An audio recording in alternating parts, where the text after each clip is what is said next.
ನಮಗೆ ಸ್ವಾಗತ ಅಂತ ಹೇಳ್ತಾ 25/4/2025 ನಡೀತಕ್ಕಂಥ ದ್ವಿತೀಯ PUC ರಾಜ್ಯಶಾಸ್ತ್ರ ಪರೀಕ್ಷೆ 2ಕ್ಕಾಗಿ ಎಲ್ಲ ಪಾಠಗಳಲ್ಲಿ ಬರ್ತಕ್ಕಂಥ ಬಹು ಆಯ್ಕೆ ಪ್ರಶ್ನೆಗಳು, ಹೊಂದಿಸಿ ಬರೆಯಿರಿ, ಬಿಟ್ಟ ಸ್ಥಳ ಮಾದರಿ ಪ್ರಶ್ನೆಗಳನ್ನು ನೋಡೋಣ. ಇಷ್ಟು ನೋಡಿಕೊಂಡ್ರೆ ಸಾಕು. ಆ ವಿಭಾಗದಲ್ಲಿ ಏನೊಂದು 20 ಮಾರ್ಕ್ಸ್ ಇದೆಯಲ್ಲ, 15-17 ಮಾರ್ಕ್ಸ್ ಆದರೆ ಗ್ಯಾರಂಟಿಯಾಗಿ ತೊಗೊಳ್ತೀರಿ. ವಿಡಿಯೋ ಕಡೆಯವರೆಗೂ ಚೆನ್ನಾಗಿ ನೋಡಿಕೊಂಡು ಪ್ರಾಕ್ಟೀಸ್ ಮಾಡಿರಿ, ಖಂಡಿತವಾಗಿ ಪಾಸ್ ಆಗ್ತೀರಿ. ಸೊ ಮುಂದೆ ನಿಮಗೆ ಮೋಸ್ಟ್ ಇಂಪಾರ್ಟೆಂಟ್ ಕ್ವಶನ್ ಮತ್ತು ಆನ್ಸರ್ಸ್ಗಳನ್ನು ಕೊಡ್ತೀನಿ, ಅವುಗಳನ್ನು ಸಹಿತ ನೋಡಿ ಅಂತ ಹೇಳ್ತಾ ವಿಡಿಯೋಗೊಂದು ಲೈಕ್, ನಿಮ್ಮ ಗೆಳೆಯರಿಗೊಂದು ಶೇರ್. ನೀವು ಫಸ್ಟ್ ಟೈಮ್ ವಿಸಿಟ್ ಮಾಡಿದರೆ ಸಬ್ಸ್ಕ್ರೈಬ್ ಮಾಡೋದನ್ನು ಮಾತ್ರ ಮರೆಯದಿರಿ ಅಂತ ಹೇಳ್ತಾ, ಫಸ್ಟ್ ಪಾಠ ಭಾರತದ ರಾಜಕೀಯ ವ್ಯವಸ್ಥೆಯ ಉಗಮ ಮತ್ತು ಬೆಳವಣಿಗೆ ಅಂತಕ್ಕಂಥ ಪಾಠದಲ್ಲಿ ಯಾವೆಲ್ಲ ಕ್ವಶನ್ಸ್ಗಳು ಬರ್ತಾವಂತ ನೋಡೋಣ. ಸೊ ಫಸ್ಟ್, ಮೂರನೇ ದುಂಡು ಮೇಜಿನ ಸಭೆ ನಡೆದಿರ್ತಕ್ಕಂಥ ವರ್ಷ ಕೇಳಿದರೆ 1932. ಇನ್ನು ಭಾರತದಲ್ಲಿ ಮಧ್ಯಂತರ ಸರ್ಕಾರ ರಚನೆಯಾದ ವರ್ಷ ಭಾಳ ಇಂಪಾರ್ಟೆಂಟ್ ಅದ, 1946. ಇನ್ನು ಭಾರತ ಸಂವಿಧಾನ ಜಾರಿಗೆ ಬಂದ ವರ್ಷ 1950. ಗಡಿರೇಖೆ ಆಯೋಗದ ಅಧ್ಯಕ್ಷರು ಯಾರಾಗಿದ್ದರು? Sir Cyril Radcliffe. ಇನ್ನು ಭಾರತೀಯ ರಾಷ್ಟ್ರೀಯ ಕಾಂಗ್ರೆಸ್ ಉದಯಗೊಂಡ ವರ್ಷ 1885. ಡಯಾರ್ಕಿ ಅಂದರೆ ಏನಪ್ಪ ಅಂತಂದ್ರೆ ದ್ವಿಮುಖ ಸರ್ಕಾರ, ದ್ವಿ ಸರ್ಕಾರವನ್ನು ಡಯಾರ್ಕಿ ಅಂತ ಕರೀತಾರೆ. ಇನ್ನು ವೈಸ್ರಾಯ್ರವರ ಕಾರ್ಯಕಾರಿ ಮಂಡಳಿಯ ಉಪಾಧ್ಯಕ್ಷರು ಯಾರಾಗಿದ್ದರು? ಜವಾಹರ್ಲಾಲ್ ನೆಹರು. ನೆನಪಿರಲಿ, ಭಾರತ ಸ್ವಾತಂತ್ರ್ಯ ಪಡೆದದ್ದು 1947 ಆಗಸ್ಟ್ 15. ಇನ್ನು ಯಾವ ಕಾಯ್ದೆ ಅಧಿಕಾರ ಕಂಪನಿಯಿಂದ ಕ್ರೌನ್ಗೆ ವರ್ಗಾವಣೆ ಆಯಿತು ಅಂತ ಕೇಳಿದ್ರೆ 1858 ಕಾಯ್ದೆ. ನೆನಪಿಟ್ಕೊಡ್ರಿ. ಪ್ರಥಮ ಲೋಕಸಭೆಯ ಸ್ಪೀಕರ್ GV ಮಾವಳಂಕರ್. ಭಾರತದಲ್ಲಿ ಸಂಯುಕ್ತ ವ್ಯವಸ್ಥೆಗೆ ಅವಕಾಶ ಮಾಡಿಕೊಟ್ಟ ಕಾಯ್ದೆಯೇ 1935 ಕಾಯ್ದೆ. ನೆನಪಿರಲಿ. ಇನ್ನು ಮುಂದೆ ಪೂನಾ ಒಪ್ಪಂದ ನಡೆದ ವರ್ಷ 29 ಸೆಪ್ಟೆಂಬರ್ 1933. ಸಂವಿಧಾನ ಕರಡು ಸಮಿತಿಯ ಅಧ್ಯಕ್ಷರು ಡಾಕ್ಟರ್ BR ಅಂಬೇಡ್ಕರ್. ಇನ್ನು ಸಂವಿಧಾನ ರಚನಾ ಸಭೆಯ ಅಧ್ಯಕ್ಷರು ಡಾಕ್ಟರ್ ರಾಜೇಂದ್ರ ಪ್ರಸಾದ್. ಜಗತ್ತಿನ ಅತ್ಯಂತ ಬೃಹತ್ ಪ್ರಜಾಪ್ರಭುತ್ವ ಹೊಂದಿದ ದೇಶ ಭಾರತ. ಇನ್ನು ಬಿಟ್ಟ ಸ್ಥಳದಲ್ಲಿ ಯಾವೆಲ್ಲ ಕೇಳ್ಬೋದು ಅಂದರೆ, ಭಾರತೀಯ ರಾಷ್ಟ್ರೀಯ ಕಾಂಗ್ರೆಸ್ನ ಸಂಸ್ಥಾಪಕರು AO ಹ್ಯೂಮ್. ಭಾರತದ ಏಕೀಕರಣದ ರೂವಾರಿ ಏನಂತಿರಪ್ಪ ಅಂದ್ರೆ ಸರ್ದಾರ್ ವಲ್ಲಭಭಾಯಿ ಪಟೇಲ್ ಅವರನ್ನು ಏಕೀಕರಣದ ರೂವಾರಿ ಅಂತ ನಾವೇನು ಮಾಡ್ತೀವಪ್ಪ ಅಂತಂದ್ರೆ ಕರಿತೀವಿ. ಇನ್ನು ಭಾಷಾವಾರು ಪ್ರಾಂತ್ಯಗಳ ಆಯೋಗದ ಅಧ್ಯಕ್ಷರಾಗಿದ್ದರು SK ದಾರ್ ಅವರು. ಫೆಡರಲ್ ನ್ಯಾಯಾಲಯವನ್ನು ಏನಂತ ಕರೆದಿದ್ದಾರೆ? ದಾಖಲೆಯ ನ್ಯಾಯಾಲಯ. ಬಾಂಬೆ ವಿಭಜನೆಗೊಂಡ ವರ್ಷ 1960. ರಾಜ್ಯ ಪುನರ್ರಚನಾ ಆಯೋಗ ರಚನೆಗೊಂಡ ವರ್ಷ 1953. ಭಾರತದ ಉಕ್ಕಿನ ಮನುಷ್ಯ Sardar Vallabhbhai Patel is the right answer. ಇನ್ನು ಹೊಂದಿಸಿ ಬರಿಬೇಕು. ಸೈಮನ್ ಕಮಿಷನ್ ಜೊತೆಗೆ ನೀವು ಏನು ಬರಿಬೇಕಂದ್ರೆ ಡೊಮಿನಿಯನ್ ಸ್ಥಾನಮಾನ ಇದೆಯಲ್ಲ, ಅದನ್ನು ನೀವು ಗುರುತಿಸಬೇಕು. ಇನ್ನು 370ನೇ ವಿಧಿ ಸಂಬಂಧಪಟ್ಟಿದ್ದು ಕಾಶ್ಮೀರಕ್ಕೆ ಸಂಬಂಧಪಟ್ಟಿದೆ. ಫೆಡರಲ್ ಕೋರ್ಟ್ ಇದೆ, ಅದು ದೆಹಲಿಯಲ್ಲಿ 1937. ತೆಲಂಗಾಣ ಕೇಳಿದ್ದಾರೆ, ಇದು 2014ರಲ್ಲಿ ಸ್ಥಾಪನೆಗೊಂಡಿದೆ. ಇನ್ನು ಪ್ರಥಮ ದುಂಡು ಮೇಜಿನ ಸಭೆ ಅಂತ ಕೇಳಿದ್ದಾರೆ, ಅದು ಬಂದುಬಿಟ್ಟು 27ನೇ ಪ್ರಶ್ನೆ 1930 ಅಂತಕ್ಕಂಥದ್ದಿದೆ ನೋಡಿ, ಅದು ಸರಿಯಾದ ಉತ್ತರ ಬರ್ತದೆ. ಇನ್ನು ಲಾಸ್ಟ್ ಮೋರ್ಲೆ ಮಿಂಟೋ ಸುಧಾರಣೆ ಅಂತ ಕೇಳಿದರೆ 1909 ಅನ್ನೋದು ಸರಿಯಾದ ಉತ್ತರ ಬರ್ತದೆ. ಇಷ್ಟು ನೀವೇನು ಮಾಡಬೇಕು, ಫಸ್ಟ್ ಲೆಸನ್ದಲ್ಲಿರ್ತಕ್ಕಂಥ ಒಂದೆರಡು ಪ್ರಶ್ನೆಗಳು ಖಂಡಿತವಾಗಿ ಬರ್ತಾವೆ. ಸೆಕೆಂಡ್ ಪಾಠಕ್ಕೆ ಹೋಗೋಣ. ಭಾರತದ ರಾಜಕೀಯ ವ್ಯವಸ್ಥೆಯ ಉಗಮ ಮತ್ತು ಬೆಳವಣಿಗೆ. ಭಾರತದ ಚುನಾವಣಾ ಆಯೋಗದ ಆಯುಕ್ತರನ್ನು ಯಾರು ನೇಮಿಸ್ತಾರೆ? ರಾಷ್ಟ್ರಪತಿಗಳು. ಭಾರತದ ಚುನಾವಣಾ ಆಯೋಗದಲ್ಲಿ ಎಷ್ಟು ಚುನಾವಣಾ ಆಯುಕ್ತರಿದ್ದಾರೆ? 3 ಜನ. ಭಾರತದಲ್ಲಿ ಮತ ಚಲಾಯಿಸಲು ಕನಿಷ್ಠ ವಯೋಮಿತಿ 18 ವರ್ಷ. ಭಾರತದ ಚುನಾವಣಾ ಆಯೋಗದ ಆಯುಕ್ತರ ಅಧಿಕಾರಾವಧಿ 6 ವರ್ಷ ಇಲ್ಲವೇ 65 ವರ್ಷ ವಯಸ್ಸಿನವರೆಗೆ. ಭಾರತದಲ್ಲಿರುವ ಪಕ್ಷ ಪದ್ಧತಿ ಯಾವುದಿದೆ? ಅದು ಬಹುಪಕ್ಷ ಪದ್ಧತಿ. ಸೊ ನಿಮಗೆಲ್ಲ ಗೊತ್ತಿರಲಿ. ಇನ್ನು ನೇರ ಚುನಾವಣೆಗೆ ಉದಾಹರಣೆ ಏನು? ಲೋಕಸಭೆಯ ಚುನಾವಣೆ. ಪಕ್ಷಾಂತರ ನಿಷೇಧ ಕಾಯ್ದೆ ಜಾರಿಗೆ ತಂದವರೇ ರಾಜೀವ್ ಗಾಂಧಿಯವರು. ಮತದಾರರ ದಿನ ಯಾವಾಗ ಆಚರಿಸ್ತೀವಿ? 25ನೇ ಜನವರಿ. NDA ಅನ್ನು ವಿಸ್ತರಿಸಿ ಬರೆದಾಗ ರಾಷ್ಟ್ರೀಯ ಪ್ರಜಾಸತ್ತಾತ್ಮಕ ಮೈತ್ರಿಕೂಟ ಅಂತ ಬರ್ತದೆ. ಪರೋಕ್ಷ ಚುನಾವಣೆಗೆ ಉದಾಹರಣೆ ರಾಷ್ಟ್ರಪತಿಯವರ ಚುನಾವಣೆ. ಇನ್ನು ಪ್ರಾದೇಶಿಕ ಪಕ್ಷಕ್ಕೆ ಉದಾಹರಣೆ ಕೇಳಿದರೆ ಒಳಗಡೆ ಇರ್ತಕ್ಕಂಥದ್ದು BJP, ಕಾಂಗ್ರೆಸ್, BSP ಇವೆಲ್ಲ ರಾಷ್ಟ್ರೀಯ ಪಕ್ಷಗಳು, ಬಟ್ DMK ಒಂದೇ ಪ್ರಾದೇಶಿಕ ಪಕ್ಷ. ಇನ್ನು ಎಡಪಂಥೀಯ ಪಕ್ಷಕ್ಕೆ ಉದಾಹರಣೆಗಳು ಕಮ್ಯುನಿಸ್ಟ್ ಪಾರ್ಟಿ ಆಫ್ ಇಂಡಿಯಾ. ಬಲಪಂಥಿ ಪಕ್ಷಕ್ಕೆ ಉದಾಹರಣೆಗಳು ಭಾರತೀಯ ಜನತಾ ಪಾರ್ಟಿ. ಎಡಪಂಥಿ ಬಲಪಂಥಿಯಲ್ಲಿ ಎಷ್ಟು ದೇಶಗಳಿದಾವೆ ಅಂದರೆ ಎಷ್ಟು ಪಾರ್ಟಿಗಳಿದಾವೆ ಅದನ್ನು ನೋಡ್ಕೊಡ್ರಿ. ಇನ್ನು ಪಕ್ಷಾಂತರ ನಿಷೇಧ ಕಾಯ್ದೆ ಜಾರಿಗೆ ಬಂದ ವರ್ಷ 1985. ಭಾರತ ಸಂವಿಧಾನದ ಯಾವ ವಿಧಿ ಚುನಾವಣಾ ಆಯೋಗಕ್ಕೆ ಸಂಬಂಧಪಟ್ಟದ? 324ರಿಂದ 329ನೇ ವಿಧಿ. ಇನ್ನು ಬಿಟ್ಟ ಸ್ಥಳಗಳಲ್ಲಿ 52ನೇ ತಿದ್ದುಪಡಿ ಮೂಲಕ ಜಾರಿಗೆ ಬಂದ ಕಾಯ್ದೆ ಪಕ್ಷಾಂತರ ನಿಷೇಧ ಕಾಯ್ದೆ. ಎಪಿಕನ್ನು ವಿಸ್ತರಿಸಿ ಬರೆದಾಗ ಮತದಾರರ ಗುರುತಿನ ಚೀಟಿ. UPA ಮಿತ್ರ ಪಕ್ಷ NCP. ವಿದ್ಯುನ್ಮಾನ ಮತಯಂತ್ರ ಮೊದಲ ಬಾರಿಗೆ ಚುನಾವಣೆಯಲ್ಲಿ ಬಳಸಿದ ವರ್ಷ 1998. ಮತದಾರರ ಗುರುತಿನ ಚೀಟಿ ಮೊದಲ ಬಾರಿಗೆ ಪರಿಚಯಿಸಿದ ಚುನಾವಣಾ ಆಯುಕ್ತ TN Seshan is the right answer. ಇನ್ನು ಹೊಂದಿಸಿ ಬರೆದಿದ್ದಾರೆ. ಸೊ ದಿನೇಶ್ ಗೋಸ್ವಾಮಿ ಕಮಿಟಿ ಅಂತ ಬಂದಾಗ ಚುನಾವಣಾ ಸುಧಾರಣೆಗಳು ಅಂತ ಬರ್ತದೆ ನೋಡಿ, ಇದನ್ನು ನೀವು ಬರಿಬೇಕು ಹೊಂದಿಸಿ. ಇನ್ನು ಏಕಪಕ್ಷ ಪದ್ಧತಿಗೆ ಉದಾಹರಣೆಯಾಗಿರ್ತಕ್ಕಂಥ ದೇಶ ಚೀನಾ ಅಂತಕ್ಕಂಥದ್ದು.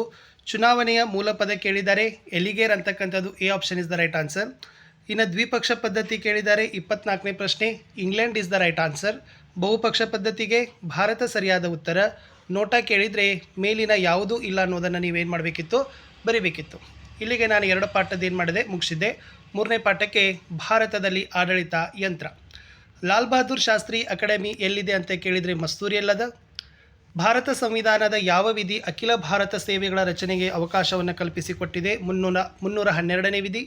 ಸರ್ದಾರ್ ವಲ್ಲಭಭಾಯಿ ಪಟೇಲ್ ಪೊಲೀಸ್ ಅಕಾಡೆಮಿ ಎಲ್ಲಿದೆ ಅಂತ ಕೇಳಿದರೆ ಹೈದರಾಬಾದಲ್ಲದ. ಕೇಂದ್ರ ಲೋಕಸೇವಾ ಆಯೋಗದ ಅಧ್ಯಕ್ಷರು ಮತ್ತು ಸದಸ್ಯರನ್ನು ನೇಮಿಸೋರು ರಾಷ್ಟ್ರಪತಿಗಳು. UPSCಯನ್ನು ವಿಸ್ತರಿಸಿ ಬರೆದಾಗ ಯೂನಿಯನ್ ಪಬ್ಲಿಕ್ ಸರ್ವಿಸ್ ಕಮಿಷನ್ ಅಂತಕ್ಕಂಥದ್ದು ಬರ್ತದೆ. ಮುಂದಿನ ಪ್ರಶ್ನೆ, ಎಸ್. ಕರ್ನಾಟಕ ರಾಜ್ಯ ಲೋಕಸೇವಾ ಆಯೋಗದ ಸದಸ್ಯರ ಅಧಿಕಾರಾವಧಿ 6 ವರ್ಷ. ಕೇಂದ್ರ ಲೋಕಸೇವಾ ಆಯೋಗದ ಅಧ್ಯಕ್ಷರ ನಿವೃತ್ತಿ ವಯಸ್ಸು 65 ವರ್ಷ. ಜಿಲ್ಲಾಡಳಿತದ ಮುಖ್ಯಸ್ಥರೇ ಜಿಲ್ಲಾಧಿಕಾರಿಗಳು. ಭಾರತೀಯ ನಾಗರಿಕ ಸೇವಾ ಕಾಯ್ದೆ ಅನುಮೋದನೆಗೊಂಡ ವರ್ಷ 1951. KAS ವಿಸ್ತರಿಸಿ ಬರೆದಾಗ ಕರ್ನಾಟಕ ಆಡಳಿತದ ಸೇವೆ. ಕೇಂದ್ರ ಸೇವೆಗೆ ಒಂದು ಉದಾಹರಣೆಗಳನ್ನು ಕೇಳಿದರೆ IRS ಅನ್ನೋದು ಕೇಂದ್ರ ಸೇವೆಗೆ ಉದಾಹರಣೆ, ಭಾರತೀಯ ರೈಲ್ವೆ ಸರ್ವಿಸ್. ಇನ್ನು CATಯನ್ನು ವಿಸ್ತರಿಸಿ ಬರೆದಾಗ ಕೇಂದ್ರ ಆಡಳಿತಾತ್ಮಕ ನ್ಯಾಯಾಲಯ. ಕೇಂದ್ರ ಲೋಕಸೇವಾ ಆಯೋಗದ ಸದಸ್ಯರ ಅಧಿಕಾರಾವಧಿ 6 ವರ್ಷ.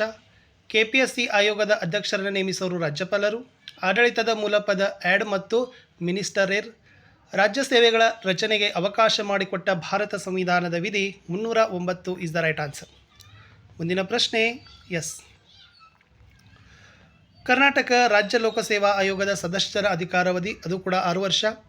ಕೇಂದ್ರ ಲೋಕಸೇವಾ ಆಯೋಗದ ಅಧ್ಯಕ್ಷರ ನಿವೃತ್ತಿ ವಯಸ್ಸು 65 ವರ್ಷ. ಜಿಲ್ಲಾಡಳಿತದ ಮುಖ್ಯಸ್ಥರು ಜಿಲ್ಲಾಧಿಕಾರಿಗಳು. ಭಾರತೀಯ ನಾಗರಿಕ ಸೇವಾ ಕಾಯ್ದೆ ಅನುಮೋದನೆಗೊಂಡ ವರ್ಷ 1951. ಸೊ ಆಲ್ರೆಡಿ ಇದನ್ನು ಹೇಳಿದ್ದೆ ನಾನು. ರಾಜ್ಯ ಸೇವೆಗೆ ಉದಾಹರಣೆ ಕರ್ನಾಟಕ ಆಡಳಿತದ ಸೇವೆ, ಹೊಂದಿಸಿ ಬರೆದಿದ್ದೀವಿ. ಸೊ ರಾಜ್ಯಾಡಳಿತದ ಮುಖ್ಯಸ್ಥರು ಯಾರಾಗಿರ್ತಾರೆ, ಮುಖ್ಯ ಕಾರ್ಯದರ್ಶಿ ಇಸ್ ದ ರೈಟ್ ಆನ್ಸರ್, ನೆನಪಿರಲಿ. ಆಮೇಲೆ ಆಡಳಿತದ ಪ್ರಾಥಮಿಕ ಘಟಕ ಅಂತ ಕೇಳಿದರು, ಅದು ಜಿಲ್ಲಾಡಳಿತ ಅಂತ ಬರ್ತದೆ, ಇದು ಸರಿಯಾದ ಉತ್ತರ. ಇನ್ನು ನೆಕ್ಸ್ಟ್ 20ನೇ ಪ್ರಶ್ನೆ, IPS ಕೇಳಿದ್ದಾರೆ, ಅದು ಭಾರತೀಯ ಪೊಲೀಸ್ ಸೇವೆ ಅಂತಕ್ಕಂಥದ್ದು ಎ ಆಪ್ಷನ್ ರೈಟ್ ಆನ್ಸರ್. ಇನ್ನು ಜಿಲ್ಲಾ ದಂಡಾಧಿಕಾರಿಗಳೇ ಆಗಿರ್ತಾರೆ, ಬಿ ಆಪ್ಷನ್ ಜಿಲ್ಲಾಧಿಕಾರಿಗಳಾಗಿರ್ತಾರೆ. 22 ಏನದಪ್ಪ ಅಂದ್ರೆ ರಾಜಕೀಯ ತಾಟಸ್ಥ್ಯ ಅಂತ ಕೇಳಿದ್ದಾರೆ, ಅದು ನಾಗರಿಕ ಸೇವಾ ವರ್ಗ ಅನ್ನೋದು ಸರಿಯಾದ ಉತ್ತರ ಬರ್ತದೆ, ಓಕೆನಾ. ಆಮೇಲೆ KPSCಯ ಅಧ್ಯಕ್ಷರ ನಿವೃತ್ತಿ ವಯಸ್ಸು ಕೇಳಿದರೆ 62 ವರ್ಷ ಅಂತ ಬರ್ತದೆ, ಅದು ಕೂಡ ನಿಮಗೆ ನೆನಪಿರಲಿ. ಸೊ ಇಷ್ಟು 3 ಲೆಸನ್ ಮುಗಿದು. ಇನ್ನು ನೆಕ್ಸ್ಟ್ ಹೋಗೋಣ 4ನೇ ಪಾಠ, ಸಾಮಾಜಿಕ ಚಳವಳಿಗಳು ಮತ್ತು ರಾಜಕೀಯ ಪರಿಣಾಮಗಳು. ಮೊದಲ ಪ್ರಶ್ನೆ ಇತ್ತು, ಎಸ್. ಮೂಕನಾಯಕ ಪತ್ರಿಕೆಯನ್ನು ಆರಂಭಿಸಿದವರು ಅಂತ ಕೇಳಿದ್ದಾರೆ. ಸೊ ಡಾಕ್ಟರ್ BR ಅಂಬೇಡ್ಕರ್ ಅಂತಕ್ಕಂಥದ್ದು ಸರಿಯಾದ ಉತ್ತರ ಬರ್ತದೆ. ಸೊ ಮೂಕನಾಯಕ ಅಂತಕ್ಕಂಥ ಪತ್ರಿಕೆಯನ್ನೇ ಪ್ರಾರಂಭಿಸಿದವರು ಡಾಕ್ಟರ್ BR ಅಂಬೇಡ್ಕರ್. ಇನ್ನು ಅಕ್ಷರ ಕ್ರಾಂತಿ ಎಂಬ ಪರಿಕಲ್ಪನೆ ನೀಡಿದವರು ಕೇಳಿದರು, ಜ್ಯೋತಿಬಾ ಫುಲೆ. ಕಾರ್ಮಿಕರ ದಿನ ಆಚರಿಸುವ ದಿನ ಮೇ 1. ನರ್ಮದಾ ಬಚಾವೋ ಆಂದೋಲನದ ನಾಯಕ ಮೇಧಾ ಫಾಟ್ಕರ್. ಈ ಭೂಮಿ ಪ್ರತಿಯೊಬ್ಬರ ಅವಶ್ಯಕತೆಗಳನ್ನು ಪೂರೈಸುತ್ತದೆಯೇ ವಿನಃ ದುರಾಸೆಗಳನ್ನಲ್ಲ ಅಂತ ಯಾರು ಹೇಳಿದ್ದಾರೆ ಅಂತ ಕೇಳಿದರು. ಸೊ ಇದು ಹೇಳಿದವರು ಮಹಾತ್ಮ ಗಾಂಧೀಜಿ. ಶೋಷಿತ ಮಹಿಳೆಯರಿಗೆ ಶಿಕ್ಷಣ ಪ್ರಾರಂಭಿಸಿದ ಪ್ರಥಮ ಮಹಿಳಾ ಶಿಕ್ಷಕಿ ಸಾವಿತ್ರಿಬಾಯಿ ಫುಲೆ. ಮನುಸ್ಮೃತಿ ಜಾರಿಗೊಂಡ ವರ್ಷ ಕ್ರಿಸ್ತಪೂರ್ವ 185. ನಾಸಿಕ್ ಕಲಾರಾಮ್ ದೇವಸ್ಥಾನವನ್ನು ಮೊದಲು ಪ್ರವೇಶಿಸಿದ ದಲಿತ ನಾಯಕ ಡಾಕ್ಟರ್ BR ಅಂಬೇಡ್ಕರ್. ವರ್ಣಾಶ್ರಮ ವ್ಯವಸ್ಥೆಯಲ್ಲಿದ್ದ ವರ್ಗಗಳು 4. ಸಾಮಾಜಿಕ ತಾರತಮ್ಯ ಅಂದರೆ ಜಾತಿಯ ಆಧಾರದಲ್ಲಿರುವ ಭೇದ ಭಾವ ಅಂತ ಬರ್ತದೆ. ಆರ್ಥಿಕ ಶೋಷಣೆಯ ಅರ್ಥ ಹಿಂದುಳಿದ ವರ್ಗಗಳಿಗೆ ಆರ್ಥಿಕ ಅವಕಾಶಗಳ ನಿರಾಕರಣೆ ಮಾಡೋದು. ಮಂಡಲ್ 7ನೇ ಆಗಸ್ಟ್ 1990. ಚಿಪ್ಕೋ ಚಳವಳಿಯ ರೂವಾರಿ ಚಾಂಡಿ ಪ್ರಸಾದ್ ಭಟ್. ವಿಶ್ವ ಪರಿಸರ ದಿನ ಜೂನ್ 5. ಪ್ರಸ್ತುತ ರಾಷ್ಟ್ರೀಯ ಮಾನವ ಹಕ್ಕುಗಳ ಆಯೋಗದ ಅಧ್ಯಕ್ಷ ನ್ಯಾಯಮೂರ್ತಿ ಅರುಣ್ ಕುಮಾರ್ ಮಿಶ್ರಾ. ಸತಿ ಪದ್ಧತಿ ಹೋಗಲಾಡಿಸಲು ಹೋರಾಡಿದವರು ರಾಜಾರಾಮ್ ಮೋಹನ್ ರಾಯ್. ಕರ್ನಾಟಕದಲ್ಲಿ ಮಾನವ ಹಕ್ಕುಗಳ ಆಯೋಗ ಸ್ಥಾಪನೆಯಾಗಿದ್ದು 2005 ಇಸ್ ದ ರೈಟ್ ಆನ್ಸರ್. ಇನ್ನು ಹೊಂದಿಸಿ ಬರೆದಿದ್ದಾರೆ. ಸೊ ವಿಧವಾ ಪುನರ್ವಿವಾಹ ಕಾಯ್ದೆ ಅಂತ ಕೇಳಿದರು. ಸೊ ಇದಕ್ಕೆ ಸರಿಯಾದ ಉತ್ತರ ಏನು ಬರ್ತದಪ್ಪ ಅಂತಂದ್ರೆ ಎಸ್ 1856 ಅಂತಕ್ಕಂಥದ್ದು ಸರಿಯಾದ ಉತ್ತರ ಬರ್ತದೆ. ಇನ್ನು ರಾಷ್ಟ್ರೀಯ ಮಹಿಳಾ ಆಯೋಗ ಬಂದಾಗ 1992. ಕೌಟುಂಬಿಕ ದೌರ್ಜನ್ಯ ತಡೆ ಕಾಯ್ದೆ ಬಂದಾಗ 2005. NHRC ಕೇಳಿದ್ದಾರೆ, ಇದನ್ನು ರಾಷ್ಟ್ರೀಯ ಮಾನವ ಹಕ್ಕುಗಳ ಆಯೋಗ ಅಂತ ಕರಿತೀವಿ. ಇನ್ನು 5ನೇದು ರಾಷ್ಟ್ರೀಯ ಮಾನವ ಹಕ್ಕುಗಳ ಆಯೋಗದ ಸ್ಥಾಪನೆಗೊಂಡ ವರ್ಷ ಕೇಳಿದರು, 1993 ಇಲ್ಲ 94 ಅಂತ ಬರೀರಿ. ಅಪ್ಪಿಕೋ ಚಳವಳಿ ಉತ್ತರ ಕನ್ನಡ ಜಿಲ್ಲೆ, ಸಾಲುಮರದ ತಿಮ್ಮಕ್ಕ ರಾಮನಗರ ಜಿಲ್ಲೆ, ಜೈವಿಕ ವೈವಿಧ್ಯ ಕಾಯ್ದೆ 2002 ಅಂತಕ್ಕಂಥ ಬರೀಬೇಕು. ಇಲ್ಲಿ ಆಲ್ರೆಡಿ ಉತ್ತರವನ್ನು ನಾವು ಕೊಟ್ಟಿದ್ದೀವಿ. ಮುಂದೆ ಹೋಗೋಣ. 5ನೇ ಪಾಠ ರಾಷ್ಟ್ರ ನಿರ್ಮಾಣ ಮತ್ತು ಪ್ರಜಾಸತ್ತೆ ಎದುರಿಸುತ್ತಿರುವ ಸವಾಲುಗಳು ಅಂತಕ್ಕಂಥದ್ದು ಇದೆ. ಸೊ ಕೇಳಿದ್ದಾರೆ ಭಯೋತ್ಪಾದನೆಯ ಮೂಲ ಪದ ಕೇಳಿದ್ದಾರೆ, ಅದು ಟೆರರೇ ಬರ್ತದೆ. ರಾಷ್ಟ್ರ ನಿರ್ಮಾಣದಲ್ಲಿ ಎದುರಾಗುವ ಒಂದು ಅಡಚಣೆ ರಾಜಕೀಯ ಬಿಕ್ಕಟ್ಟು, ಲೋಕಾಯುಕ್ತರನ್ನು ನೇಮಿಸುವರು ರಾಜ್ಯಪಾಲರು, 86ನೇ ತಿದ್ದುಪಡಿ ಕಾಯ್ದೆ ಅಂಗೀಕರಿಸಲ್ಪಟ್ಟ ವರ್ಷ 2002, ವೆಸ್ಟ್ ಫಾಲಿಯಾ ಒಪ್ಪಂದ ಮಾಡಿದ ವರ್ಷ 1648, 86ನೇ ಸಂವಿಧಾನ ತಿದ್ದುಪಡಿ ಕಾಯ್ದೆ ಮೂಲಕ ಸಂವಿಧಾನಕ್ಕೆ ಹೊಸದಾಗಿ ಸೇರಿಸಲ್ಪಟ್ಟ ಕಲಂ 21A. ಭ್ರಷ್ಟಾಚಾರದ ಮೂಲ ಪದ ಕೇಳಿದ್ದಾರೆ. ಸೊ ಭ್ರಷ್ಟಾಚಾರದ ಮೂಲ ಪದನೇ ರಂಪಿಯರ್ ಅಂತಕ್ಕಂಥದ್ದು ಬರ್ತದೆ. ಅನಕ್ಷರತೆಯನ್ನು ಒಂದು ಅಸ್ವಾತಂತ್ರ್ಯ ಎಂದು ಕರೆದ ಪ್ರಖ್ಯಾತ ಅರ್ಥಶಾಸ್ತ್ರಜ್ಞ ಅಮರ್ತ್ಯ ಸೇನ್ರವರು. ಲೋಕಪಾಲರ ಅಧಿಕಾರಾವಧಿ 5 ವರ್ಷ. UAPA ಕಾಯ್ದೆ ಈ ವಿಷಯಕ್ಕೆ ಸಂಬಂಧಪಟ್ಟಿದೆ. ಭಯೋತ್ಪಾದನೆ, ಸಾಂಸ್ಕೃತಿಕ ವೈವಿಧ್ಯತೆಗಳ ನಾಡು ಭಾರತ. RTE ವಿಸ್ತರಿಸಿ ಬರೆದಾಗ ರೈಟ್ ಟು ಎಜುಕೇಷನ್ ಅಂತ ಬರ್ತದೆ. ಕೋಮುವಾದಕ್ಕೆ ಮುಖ್ಯ ಕಾರಣ ಭಾರತದಲ್ಲಿ ಬ್ರಿಟಿಷರ ನೀತಿ. ಜನಾಂಗೀಯ ನಾಡು ಅಂತ ಕರೀತಕ್ಕಂಥ ದೇಶ ಆಫ್ರಿಕಾ. ಪೋಟಾ ವಿಸ್ತರಿಸಿ ಬರೆದಾಗ ಪ್ರಿವೆನ್ಷನ್ ಆಫ್ ಟೆರರಿಸಮ್ ಆ್ಯಕ್ಟ್, ಭಯೋತ್ಪಾದನಾ ನಿಗ್ರಹ ಕಾಯ್ದೆ. UAPS ವಿಸ್ತರಿಸಿ ಬರೆದಾಗ ಅನ್ಲಾಫುಲ್ ಆ್ಯಕ್ಟಿವಿಟೀಸ್ ಪ್ರಿವೆನ್ಷನ್ ಆ್ಯಕ್ಟ್, ಕಾನೂನು ವಿರೋಧಿ ಚಟುವಟಿಕೆಗಳ ನಿಗ್ರಹ ಕಾಯ್ದೆ. ಬಿಟ್ಟ ಸ್ಥಳಗಳಿದ್ದಾವೆ. ಅನಕ್ಷರತೆಗೆ ಮುಖ್ಯ ಕಾರಣ ಬಡತನ. ವ್ಯಕ್ತಿಗೆ ಯಾವುದೇ ಭಾಷೆಯಲ್ಲಿ ಓದಲು ಮತ್ತು ಬರೆಯಲು ಬಾರದಿರುವ ಸ್ಥಿತಿಯನ್ನು ಅನಕ್ಷರತೆ ಅಂತ ಕರಿತೀವಿ. ಮುಂದಿನ ಪ್ರಶ್ನೆ, 6ರಿಂದ 14 ವರ್ಷದೊಳಗಿನ ಎಲ್ಲ ಮಕ್ಕಳಿಗೆ ಉಚಿತ ಪ್ರಾಥಮಿಕ ಶಿಕ್ಷಣವನ್ನು ಒದಗಿಸಿ ಉಚಿತ ದಾಖಲಾತಿ ನೀಡಿ ಶಿಕ್ಷಣ ಪೂರ್ಣಗೊಳಿಸೋದಕ್ಕೆ ಏನಂತ ಕರೀತಾರೆ ಅಂತ ಕೇಳಿದರು, ಕಡ್ಡಾಯ ಶಿಕ್ಷಣ.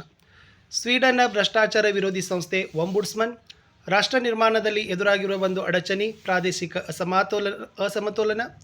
ಕರ್ನಾಟಕ ಲೋಕಾಯುಕ್ತ ವ್ಯವಸ್ಥೆ ಜಾರಿಗೆ ಬಂದ ವರ್ಷ 1984, ಲೋಕಾಯುಕ್ತರ ಅಧಿಕಾರಾವಧಿ 5 ವರ್ಷ. ಇನ್ನು ಹೊಂದಿಸಿ ಬರೆಯಲಿ ಬರೀಬೇಕು. ಭಯೋತ್ಪಾದನಾ ಸಂಘಟನೆಗೆ ಉದಾಹರಣೆ LTTE.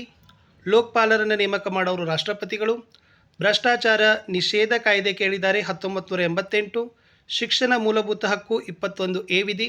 ಕರ್ನಾಟಕದ ಲೋಕಾಯುಕ್ತ BS ಪಾಟೀಲ್. ಲೋಕಾಯುಕ್ತರ ಅಧಿಕಾರಾವಧಿ 5 ವರ್ಷ ಅಂತ ಕೇಳಿದ್ದಾರೆ. ಸ್ವಲ್ಪ ಲೋಕಾಯುಕ್ತರು ಯಾರಿದ್ದಾರೆ ಅಂತ ರೀಸೆಂಟಾಗಿ ನೋಡ್ಕೊಡ್ರಿ. ಸೊ ಮುಂದಿನ ವಿಡಿಯೋದಲ್ಲಿ ಮುಂದಿನ ಪ್ರಶ್ನೆಗಳನ್ನು ಕೊಡ್ತೀನಿ.